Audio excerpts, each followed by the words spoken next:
അല്ലാഹുവേ, ഉംറ കഴിഞ്ഞിട്ടാണോ നിങ്ങൾ പോകുന്നത് സഅദേ? എന്നാ നിങ്ങളൊന്ന് ചിന്തിക്കണേ. 3 കാര്യങ്ങൾ ഒഴിവാക്കിയിട്ടല്ലാതെ നിങ്ങൾ പോകരുത്. റസൂലുള്ള സ്വീകരിക്കില്ല. ഒന്നാമത്തത്, നിങ്ങളുടെ ഖൽബിന്റെ ഉള്ളിലുള്ള അസൂയയുണ്ടല്ലോ, അത് മാറ്റാതെ നിങ്ങൾ അവിടത്തേക്ക് പോയാൽ റസൂലുള്ള നിങ്ങളെ സ്വീകരിക്കില്ല. നിങ്ങളുടെ നാവ് ചൊവ്വാക്കാതെ പോയാൽ നബി തങ്ങൾ നിങ്ങളെ സ്വീകരിക്കില്ല. മൂന്നാമത് പറഞ്ഞു, എപ്പോഴും കുറ്റം പറയുന്നൊരു സ്വഭാവത്തിന്റെ ഒരാളായി നീ റസൂലുള്ളാഹിന്റെ അരികത്ത് പോയാൽ അല്ലാഹു സ്വീകരിക്കൂല സഅദേ.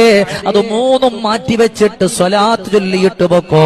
അല്ലാഹുവിന്റെ റസൂൽ നിന്നെ പൊന്നുപോലെ സ്വീകരിക്കുമെന്ന് പറയുമ്പോ ഇത് നമുക്ക് മുഴുവനും ബാധകമാ. ഇനി ആരൊക്കെ പോകാനിരിക്കുന്നോ നമുക്ക് മുഴുവനും ഇത് ബാധകമാണ് എന്റെ സഹോദരങ്ങളെ. അതുകൊണ്ട് ഖൽബിൽ ഉണ്ടാകേണ്ടുന്നത് നബി മുഹമ്മദുർ റസൂലുള്ളാഹ്. അല്ലാഹുവേ, ഉംറ കഴിഞ്ഞിട്ടാണോ നിങ്ങൾ പോകുന്നത് സഅദേ? എന്നാ നിങ്ങളൊന്ന് ചിന്തിക്കണേ. 3 കാര്യങ്ങൾ ഒഴിവാക്കിയിട്ടല്ല